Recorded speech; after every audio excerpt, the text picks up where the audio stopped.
140,000 pounds fully loaded and can reach supersonic speeds of Mach 1.2.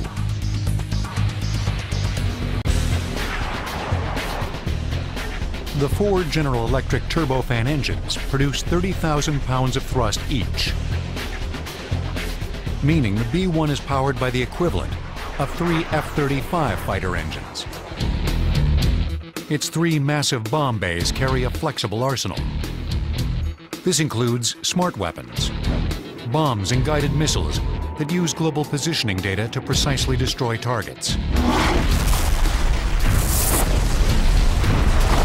Over the Middle East, the crews often deploy guided bombs, called JDAMs. Standing behind me here is the 180-inch rotary launcher, which is carrying the 2,000-pound Joint Direct Attack munition, and each bomber holds 3 per bay, which is a total of 24 GPS-guided munitions. A single B-1B carries a weapons payload 8 times heavier than that carried by a B-17 during World War II. And like fast food customers, the Boeing's weapons officers can have it their way. It can be almost like a Burger King. You know, I'll take a 500-pounder with an instantaneous fuse. Please give me a 2,000-pounder with a 25-millisecond fuse. And while you're at it, you know, can you send me a burger and fries? The B-1B continues to ship the B-52 bomber. They both carry a weapons payload in excess of 25 tons. But that's where the similarities end. I like to describe them like cars. Your B-52 is like your grandfather's pickup truck. It's old, it's reliable, and it carries just about anything you can imagine to carry. The B-1 is the muscle car of the bomber force. It has power, it has speed, and it has a huge payload capability. The B-1B can trace its muscle car beginnings to the early 1970s. The Air Force wanted to replace its aging B-52s with supersonic bombers that could quickly penetrate Soviet airspace with their nuclear arsenal. But since many politicians believed America's intercontinental ballistic missile program was a sufficient deterrent to the Soviets, they were convinced the proposed B-1A bomber was a colossal waste of money. So the Air Force basically found itself in a very difficult position trying to sell this new heavy bomber, and I might mention very expensive heavy bomber, to Congress. But over a period of time they did succeed. The B-1A bomber prototypes could fly at Mach 2.2. But even at twice the speed of sound, they couldn't outrun numerous mechanical problems and cost overruns.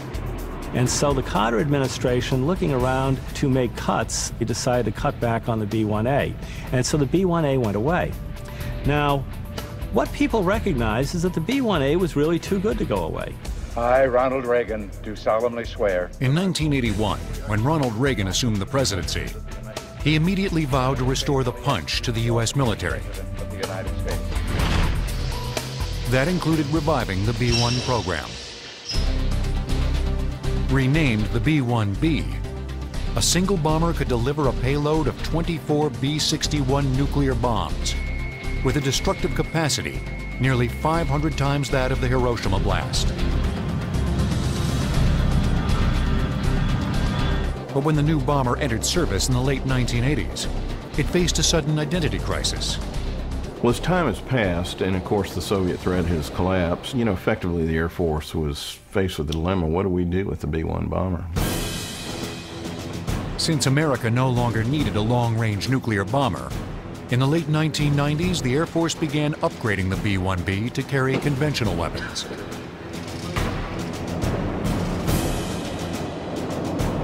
Over the past decade, the retooled B-1B has become a workhorse of the U.S. bomber fleet. In 6 years of operations over Afghanistan and later in Iraq, B-1Bs have flown more than 2,200 sorties and dropped more than 7,400 bombs, far surpassing the B-52 and the B-2 stealth bombers.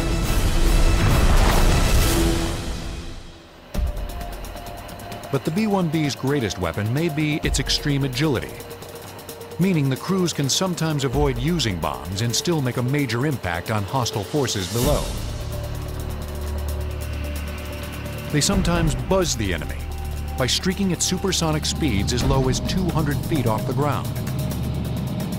The sonic effect of the B-1B engines on the human ear is similar to a large conventional bomb blast. The key to this highly dangerous flight path is the bomber's autopilot. It employs a system called TF, or terrain following. When TF is engaged, the aircraft's radar scans forward up to 10 miles to create a map of the terrain. The plane uses the map to skim above the contours of the terrain without input from the pilot. Crews often use this low-level ground-hugging feature to awesome effect. Well, the show of force is really just to say, we're here, and a lot of times you can disperse the enemy or scare them into hiding and run them off before we have to use any kinetic tools, like a weapon.